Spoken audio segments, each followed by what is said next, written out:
خاتمہ، یہ جو قاعدہ انہوں نے تیسرا بیان کیا ہے، الیقین لا یزول بالشک، تو ان کی عادت مبارکہ ہے کہ ایک قاعدے سے کئی ضابطے نکلتے ہیں، پھر ایک ایک ضابطے پہ کئی مسائل متفرع ہوتے ہیں۔ تو اب یہ قاعدہ ثالثہ کی تشریحات اپنے اختتام کو پہنچ رہی ہیں۔ مصنفین کی عادت ہوتی ہے کہ وہ کسی بھی باب کے آخر میں جب وہ طویل ہو جائے اور کچھ مسائل رہ جائیں تو پھر ان مسائل کو مسائل شتہ سے، خاتمہ سے اور اس قسم کے عنوانوں سے بیان کرتے ہیں۔ تو یہاں بھی اسی قسم کے مسائل کو خاتمہ سے بیان کر رہے ہیں۔ یہ جو خاتمہ ہے، اس قاعدے سے متعلق کچھ فوائد ہیں۔ پہلا جو فائدہ ہے وہ مسائل مستثنات کے بارے میں ہے۔ شک یقین کو زائل نہیں کرتا اور یقین شک سے زائل نہیں ہوتا، لیکن کچھ مسائل ایسے بھی ہیں جو فقہاء کے درمیان میں مسلم ہیں اور وہ الیقین لا یزول بالشک سے مستثنا۔ مثال کے طور پر پہلا قاعدہ ہے، پہلا مسئلہ ہے مستحاضہ متحیرہ کا مسئلہ۔ یہ مستحاضہ متحیرہ کو ہر نماز کے وقت میں غسل کرنا لازم ہے، یہی مسئلہ صحیح ہے۔ اچھا، دوسرا مسئلہ بیان کیا، ایک شخص نے رات کو سویا، صبح اٹھا تو کپڑوں پر تری پائی۔ اب اسے کچھ معلوم نہیں ہے کہ یہ منی ہے یا مزی ہے، شک کے باوجود اب شک پڑ گیا نا کہ منی ہے یا مزی ہے، تو کسی جانب کو ترجیح تو ہے نہیں، تو غسل واجب ہے۔ حالانکہ منی میں تو شک ہے اور اس سے پہلے کی جو حالت تھی وہ یقینی تھی، تو شک یقین کو زائل نہیں کرتا، لیکن یہاں مسئلہ یہ ہے کہ احتیاطاً وہ غسل کرے گا، حالانکہ شک کی بنیاد پر غسل کر رہا ہے، تو شک تو یقین کو زائل نہیں کرتا، تو اس شک کا کوئی اعتبار ہی نہیں ہونا چاہیے، لیکن اس شک کا اعتبار کیا گیا۔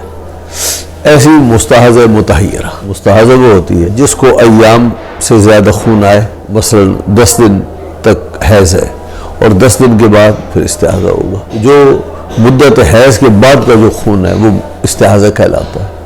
تو ایک ہوتی ہے مستحاضہ معتادہ اور ایک ہوتی ہے مستحاضہ حیرہ۔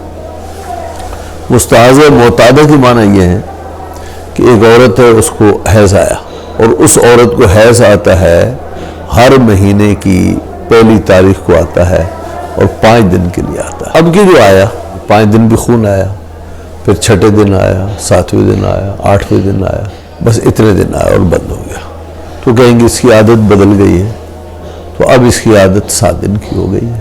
اچھا 9 دن آیا تو 9 دن حیض کی شمار ہوں گے، اور اگر 10 دن آیا تو 10 دن حیض کی شمار ہوں گے، اور اگر اس سے زیادہ آیا 11 دن، 12 دن، 14 دن، 15 دن، تو ہم یہ کہیں گے کہ اس کی یوم عادت کو ہم معیار بنائیں گے۔ اس کی عادت تو 5 دن کی تھی تو کہیں گے یہ 5 دن خون کا ہے، باقی سب استحاضہ ہے۔ یہ معتادہ عورت ہے، تو پھر یہ نماز کے وقت میں وضو کرے۔ اور ایک ہوتی ہے مستحاضہ متحیرہ۔ مستحاضہ متحیرہ کے معنی یہ ہے کہ ایک عورت کو خون آیا، حیض آتا تھا، لیکن وہ عورت لاپرواہ قسم کی تھی، اسے یاد ہی نہیں کہ اسے کتنے دنوں کے لیے آتا تھا اور کن تاریخوں میں آتا تھا، کچھ یاد نہیں اسے، کہ اب جو خون اس کا آیا رک ہی نہیں رہا ہے۔ تو اب یہ جو عورت ہے یہ مستحاضہ ہے لیکن معتادہ نہیں ہے۔ معتادہ کا مطلب یہ ہے کہ ہم اس کی ایام عادت اسے معلوم ہی نہیں ہے، بھول گئی ہے ایام عادت۔ اچھا یہ بھی یاد نہیں ہے کہ مہینے کے شروع میں آتے ہیں یا اخیر میں، اس کو مستحاضہ متحیرہ، مستحاضہ متحیرہ۔ حیران ہے، یہاں پر حیرانی ہے کہ کیا کیا جائے، کون سے دن۔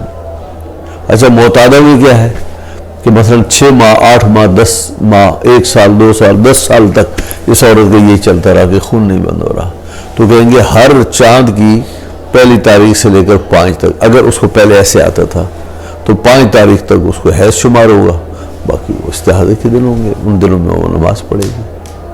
یہاں یہ ہے کہ اس کو کچھ یاد ہی نہیں ہے کتنے دن آتا تھا، کون سی تاریخیں تھی، کچھ پتہ نہیں ہے، تو پھر علماء نے لکھا کہ الاغتسال لکل صلاۃ، ہر نماز کے وقت میں وہ غسل کر لے، ہر نماز کے وقت میں اسے جو، تو دیکھو یہ سب شک کی بنیاد پر ہے۔